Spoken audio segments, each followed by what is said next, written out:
bundi bushyashya.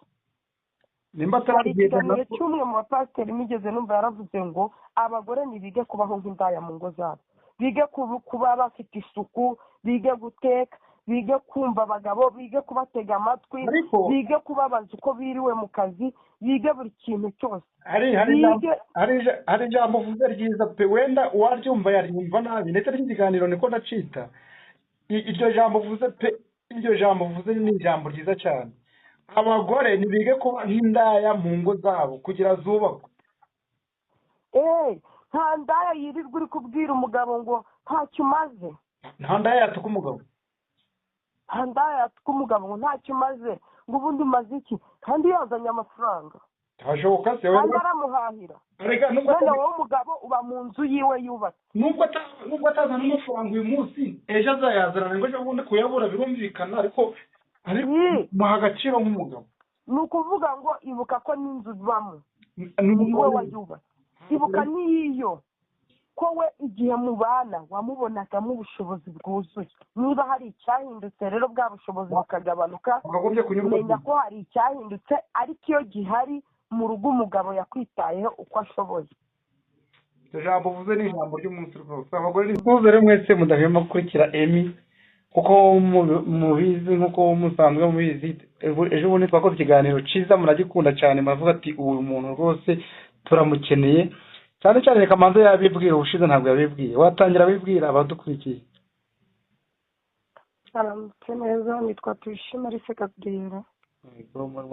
Urakaza neza ku rubuga rwacu ndetse urakaza neza ko duha inama. Uyu munsi rero dushaka kugira Alice tugira ku kiganiro cy'imibanire y'abashakanye muri iyi minsi, cyane cyane aho uje ukabona umubyeyi w'umugabo ageze mu rugo kwa mukazana we, ugasanga mukazana we ntamwakira, ariko mama wawe yaza ugasanga ari kumwitaho cyane, ndetse cyane cyane usibye n'ibyo uje ukabona abana bavuka ku mugore usanga bitabwaho cyane kuruta abana bavuka ku mugabo. Mbese uyu munsi ho ubu muri iki gihe turimo ubona biterwa n'iki? Urabyira iki abadukurikiye? Ikintu cya mbere nabivugaho, ntabwo ndatekereza iyo umuntu agiye kubana n'umugabo ufite abana cyangwa se ufite umuryango, akenshi ibyo bintu aba yarabimenye mbere y'uko abana na wa muntu, mbere y'uko barema umubano. Kandi hagati y'umubano w'aba bantu bombi haba harimo n'abagize umuryango. Umuryango ntabwo uba ari abantu babiri, ahubwo umuryango ugizwe n'abantu batandukanye, ba nyina w'umugabo, abana be se cyangwa abaramukazi biwe, ndetse n'aba bantu bakomoka ku mugore. Abo bantu bose iyo abantu babiri babanye bakajya kubaka urugo, baba bakoze ikintu gikubiye hamwe, ba bantu bose baba bahindutse umuryango. Muri make baba ari abavandimwe. Ariko ndakumva, ariko ikintu inshuro nyinshi cyane uba usanga bigoye abagore kwakira umuryango w'abagabo mu buzima bwabo kurusha abagabo. Ese biterwa n'abagabo birabagora, ahubwo nuko abagabo bakunda kwiyemeza bo bagahangana ko bashaka amahoro mu ngo zabo no kudasenya, ntibabigaragaze cyane, ariko n'abagabo biba bibagoye kuko atabivuga, ariko biba bibagoye. Ntabwo bigoye umugabo yakwishimira ko mama wiwe atarara mu rugo rwe n'icyumweru kimwe, akaza nyirabukwe uzahamara ubuzima bwose. Kubera ko abagabo nabo baba bakeneye, abagabo bakunda, hari ibintu bikeya wenda tuzi abagabo bakunda, ariko muri ibyo bintu icya mbere bakunda icyubahiro. Yego. Kandi icyubahiro iyo utakiboneye mu rugo rwawe ntabwo wakibonera mu baturanyi. Yego. Ikindi bakunda kuba bisanzuye, abagabo bakunda kuba mu buzima bwo kwisansura, kubera ko baba bashaka kuba mu ngo zabo batekanye bumva barinzwe. Ariko iyo haje nyirabukwe, umugabo ntabwo yavuga ikintu runaka. Niba afite ikintu birumvikana ko utakwisanzura uri kumwe na nyokobukwe mu nzu. Umugabo ntabwo aba akicara muri salo, ntabwo yasanga nyirabukwe ari kuri televiziyo ari kureba abagabo bakunda umupira, ntabwo ashobora gusanga nyirabukwe ari gukurikira ikintu runaka kuri televiziyo, narangiza ngaze ngahita amubwira ngo ibyo bintu mubizimye ndashaka gushyiramo umupira. Urumva tayari ubuzima bw'umugabo buba bwahindutse. Ni ukuvuga ngo nabo ni uko baba bashaka amahoro mu ngo zabo no kwirinda gusenya, ntabwo baba bishimiye ko abagize umuryango w'umugore nabo babaho ngaho ubuzima bwose, ahubwo bo nuko babona ko niba umubwiye ko mama wawe adafite ahaba ukamuzana, umugabo arabyakira. Ariko abagore birabagora cyane. Ikindi ntekereza gituma abagore batabikora ni uko abagore bagira utuntu twinshi tw'amabanga. Iyo akoze amafuti cyangwa n'utundi tuntu tudasobanutse, bene wabo ari bo bahari, ntabwo bene wabo bigera bagira ute, ntabwo ba bene wabo bigera na rimwe bafata wa muntu ngo bavuge. Ntabwo ashobora kuvuga ngo mushiki wanjye ejo yatashe saa 7 z'ijoro. Ntabwo umusore yabibwira bofre wiwe, ntibishoboka. Ntabwo nyina yabwira umukwe we ngo umukobwa wanjye ngo ntabwo ajya abaha ngaha, aha bari uko nawe uhari. Ntabwo bishoboka. bivuze ko impamvu abagore banga ko abantu bavuga iwabo w'umugabo batari iwabo ni ukugira batazavuga amabanga yabo. Exactly. Noneho n'udafite ayo mabanga, iyo umuramukazi wiwe ari mu rugo aritwararika, hari ukuntu nawe aba atisanzuye. Ntabwo ashobora nko gusindira mu rugo ngo anywe yicara asinde abyine, cyangwa azane abandi bagore bagenzi be bakore pati. Ntabwo byakunda. Umuramukazi aba ameze nk'ijisho ry'umugabo aho ngaho. Ntabwo waba wisanzuye gukora ibintu byose ushaka hari mushiki w'umugabo wawe. Ibyo ntabwo byashoboka. Ni nayo mpamvu baba batabashaka. Bashaka ngo ubuzima bwabo bukomeze buri prive, kubera ko abagabo akenshi bakunda kureba ibintu beretswe. Niba uri kumwereka ko ibintu bimeze neza, umugabo babona ko ubwo bimeze neza. Niba umwereka ko bimeze ntabwo bimeze nabi. Abagore rero bakomeza bagwanya baramukazi babo, babicisha nk'imirimo myinshi kugira ngo hazaboneke impamvu ntoya ituma musaza wabo barambirwa akabirukana muri rwa rugo.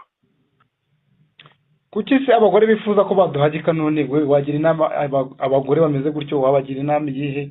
Abagabo twese none ubu tugire dutera ko numva abagabo n'ibindi bikaba ari byo bituma bakoresha baramukazi babo imirimo ivunanye mu rugo rwabo kugira ngo bo baziyirukane, cyangwa bashaka impamvu zishobora kubateranya kugeza ubwo basaza babo bababonyemo ikibazo bakabakura mu rugo. Tugira inama abagabo rero. Inama wagira abagabo ni iyihe nk'umugore uhagarariye abandi bagore kugira ngo umuco nyarwanda ukomeze wubahirizwe? Ubundi mu bisanzwe hari ikindi kintu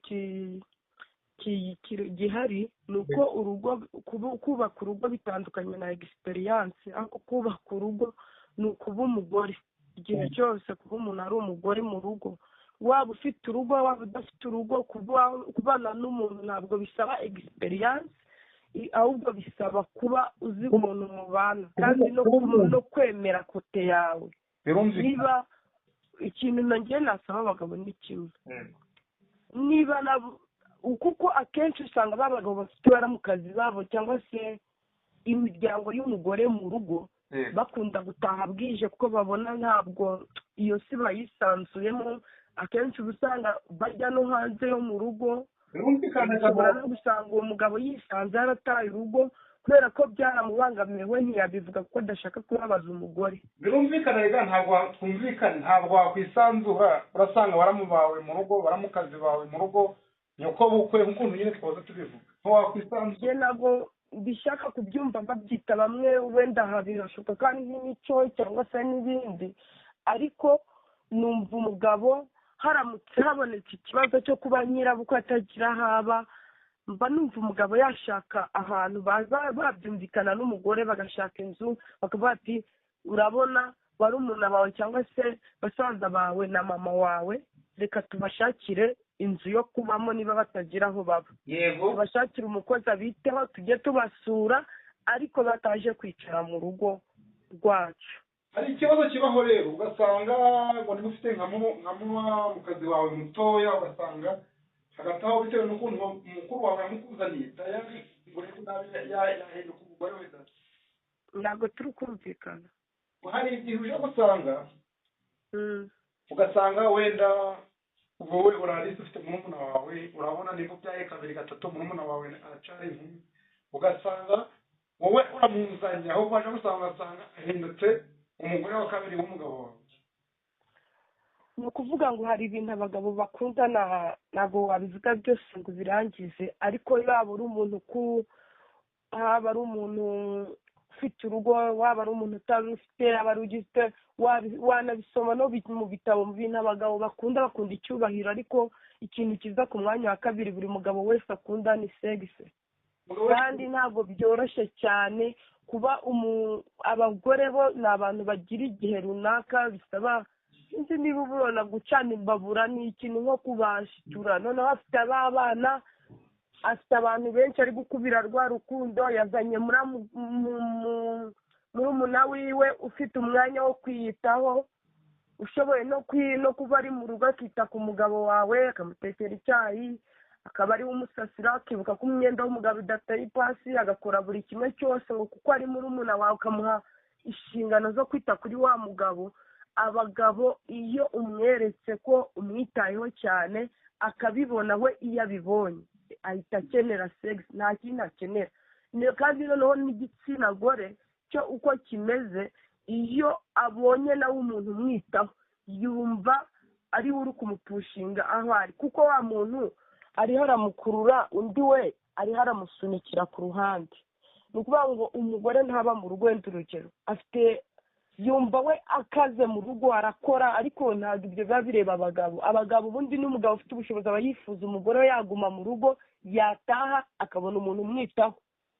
niyo mpamvu ubona abagabo benshi bafite ubushobozi babwira abagore babo bakaruhuka, bakajya baba mu rugo bakita ku bana cyangwa se bakita no ku bindi bibazo byo mu rugo, ariko umugabo agasanga umuntu mu rugo. ariko abagore bafite akazi kenshi baba bumva ko ninjiza amafaranga menshi aruta y'umugabo, cyangwa se twinjiza ibingana, cyangwa se ndi umugore atanahari nakwibesha, ariko akibagirwa ko umugabo bashakanye akunda icyubahiro, akunda na segisi. kandi muri ibyo bintu byombi we ari gukora, ari kwinjiza amafaranga, ntabwo ari kwinjiza icyubahiro. ntabwo yubaha umugabo, nta n'umwanya mubonera.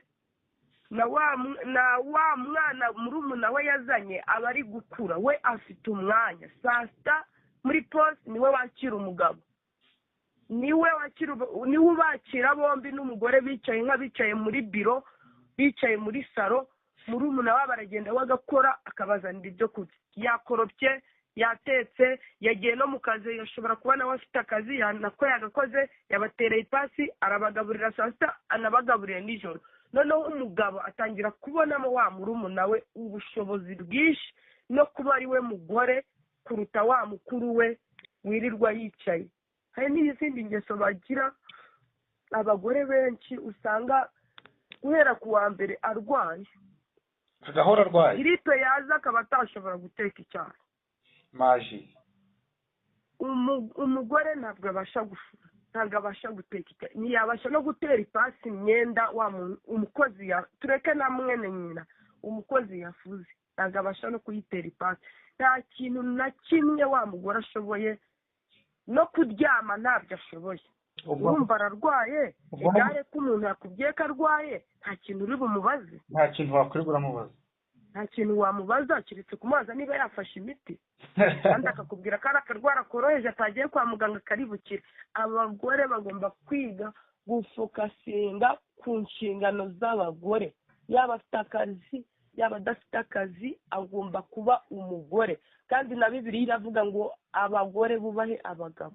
abagore barimo kumugandukira abagabo bandi, nta kundi kumugandukira. rero abagore bagomba kumenya ko abagabo bakunda icyubahiro, bakunda segisi, bakunda kurya, n'ibintu byinshi bakunda, kandi bagakunda kuba bafite.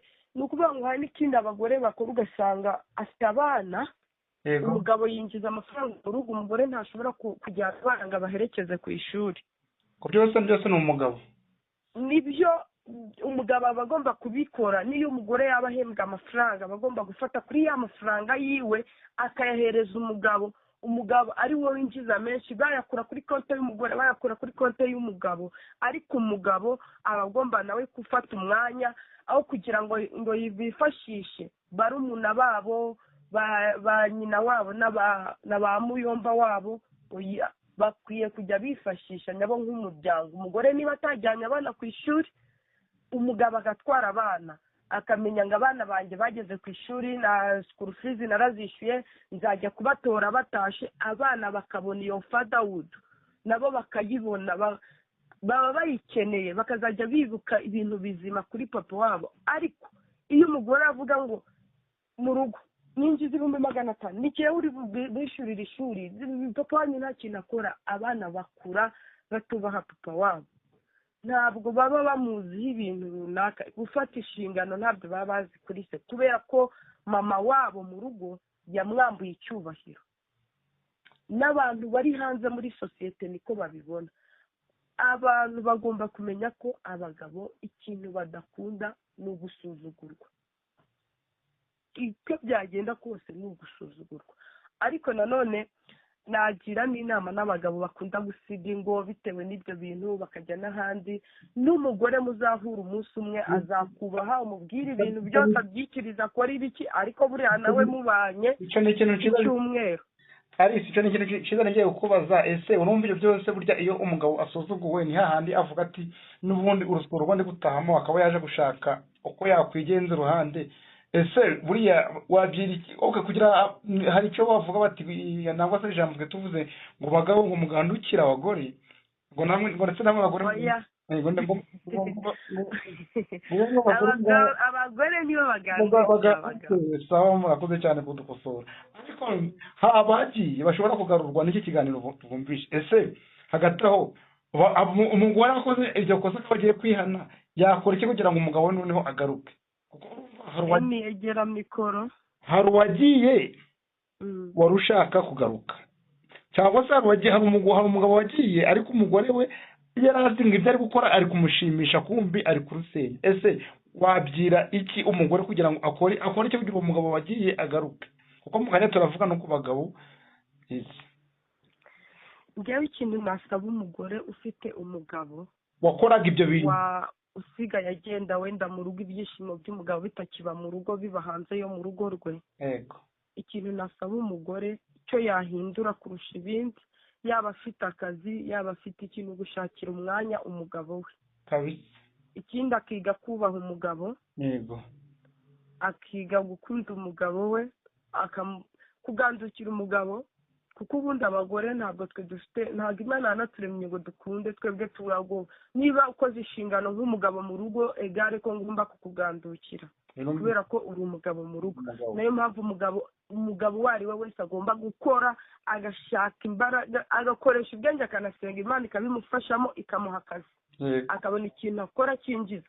Egare niba uzana amafaranga mu rugo cyangwa se n'ibindi bintu, inshingano zawe z'umugabo zikora mu rugo, icyo umugore aba ategetswe ni ukukugandukira, kukubaha, kumenya buri kintu cyose ukunda, akiga ubundi bushyashya. Niyo mpamvu nakubwiye ngo urugo ntabwo ari experience nk'uko bari abantu batubwira ngo maze mu rugo ngo imyaka 20. Abantu bari gukora divorce bafite abana b'imyaka 20 cyane, bagakora amadivorce kubera iki?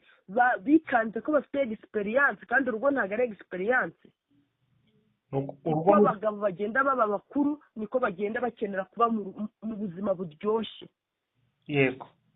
Uko abagabo bakura bo ntabwo bameze nk'abagore, bo bagenda bakura. Abagore ugasanga kenshi bari kumva ko icyo bakeneye ari imitungo ya. Abagabo iyo bari gukura baba bakeneye ubuzima buryoshye, nibwo baba bukeneye ndetse na cyane. Umugabo aba ari gukura agikeneye kuba yasohoka, kuba yagera mu rugo bakamubwira mwiriwe neza, kuba yagera mu rugo bakamubaza ko akazi kagenze. Ibyo abagabo baracyabikeneye, yagira imyaka 30, 40, 50, 60 abakibikeneye.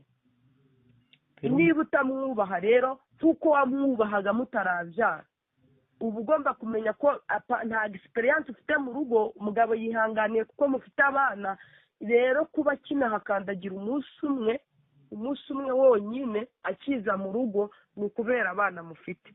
Bivuze ngo rero arakwihanganiye, umugore ikintu aba agomba gukora uko umugabo we yaba angana kose abana baba bafite kose agomba kwiga kubaha umugabo akamushakira n'igihe. kandi hari ibindi bintu abagore bagira ngo abagabo bacu ntabwo barya mu gitondo.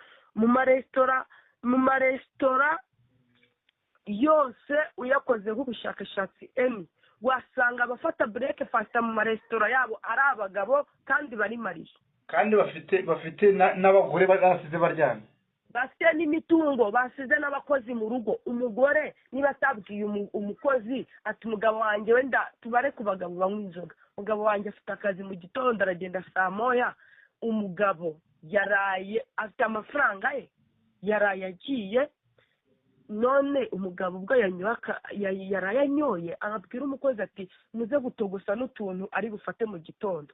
umugabo nta kintu ari buvuga, arabyuka na hangova ye n'umunaniro, agende ajye kurya muri resitora aho batetse agatogo kugira ngo akore akazi neza. ariko mbere bakibana wa mugore yajyaga agira ute amutekera ibya mu gitondo kandi akabirya. undi bababwiye ko abagabo iyo bamaze kubyara inzara yabishyira.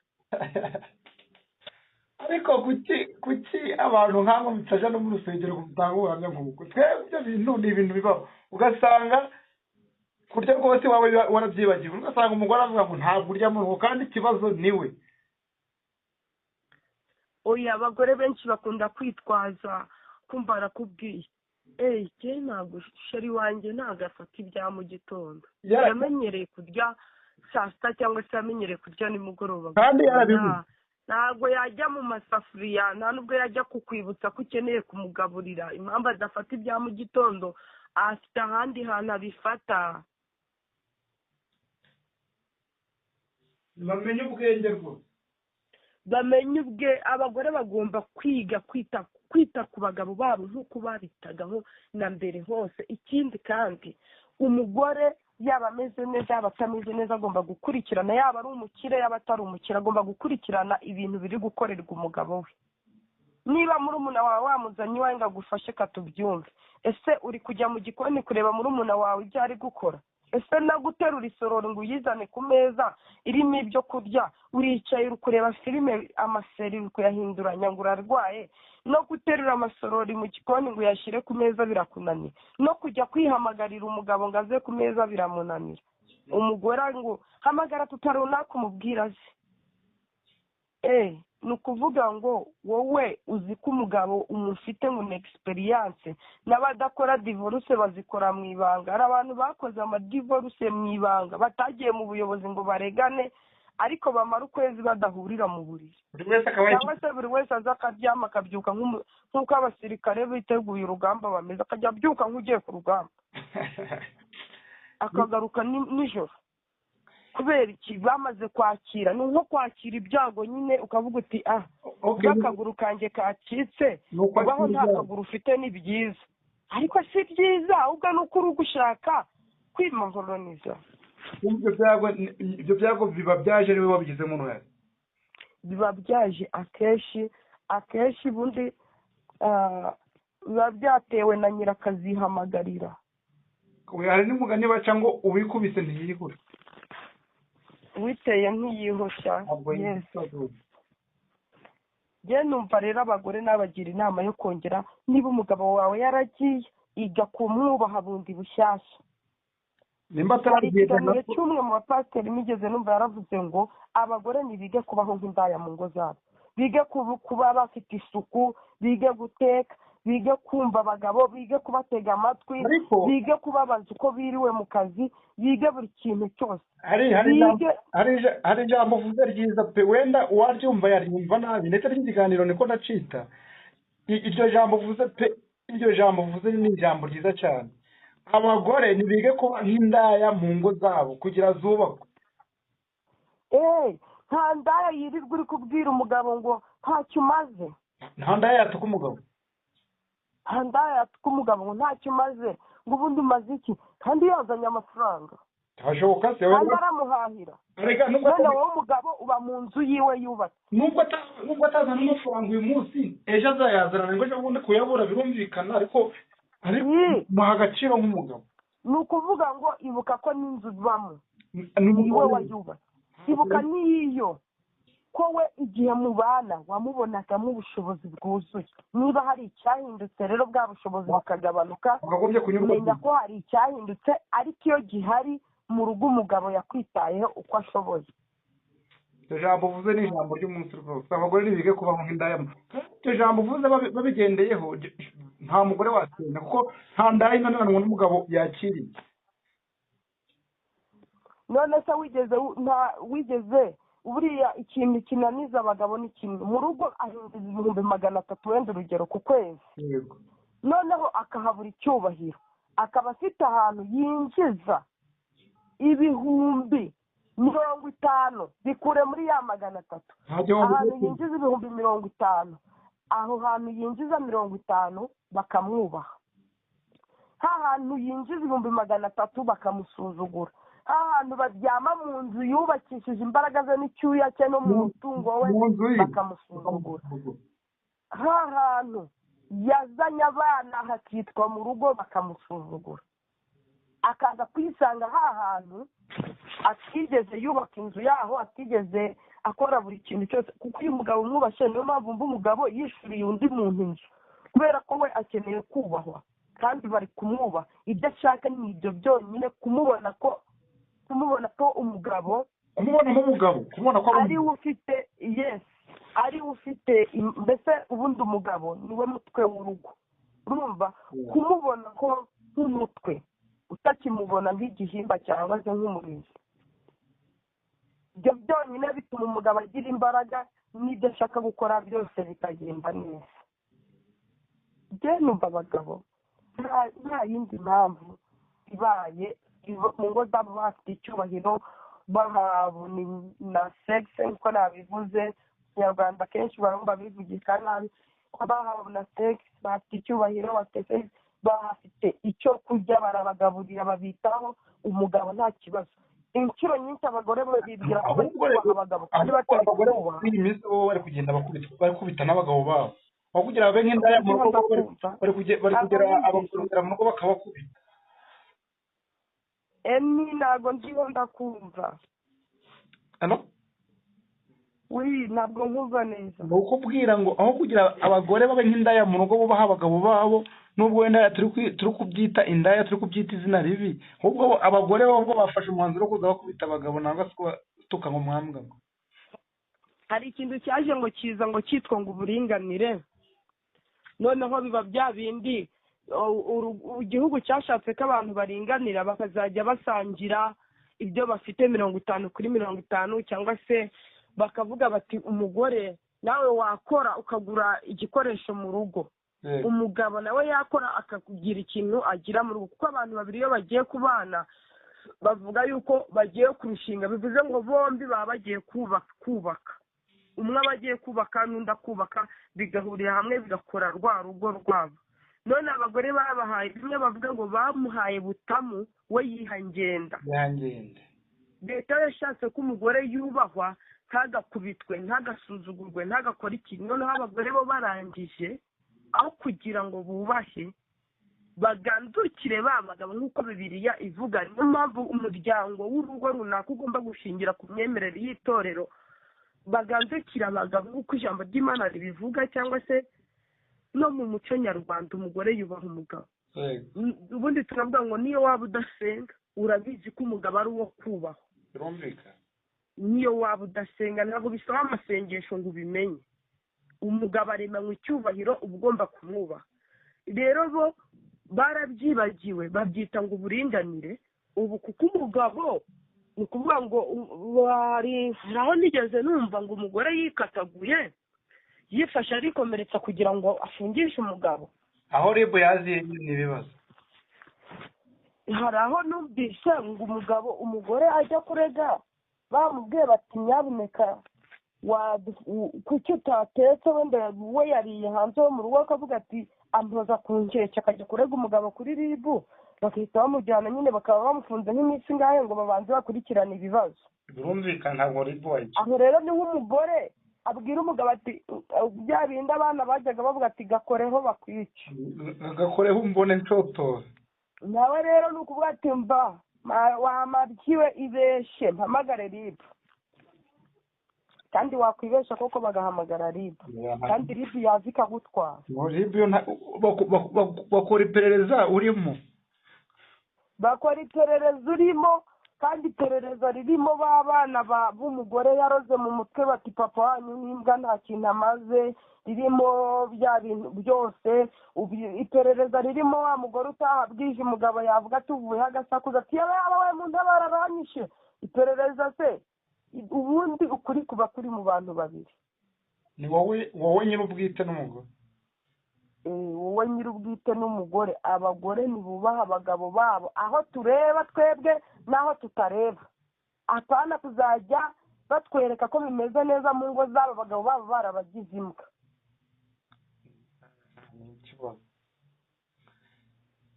Urakoze rero Alice ku kiganiro uduhaye uyu munsi, ikiganiro cyiza cyane. Twibutsa abadukurikiye batarakanda subscribe kudukurikira kuko ibiganiro byacu bizahoraho, nubwo mutwumva ku ma audio ni iminsi mike tubona kuri video. Sezera Alice, sezera mu biganiro watuvugishije byiza cyane byubaka sosiyete nyarwanda. Sezera abantu badukurikira kandi badukunda. Mwakoze kudutega amatwi kandi mwakoze kutwumva. Tuzishimira kubona imbaraga za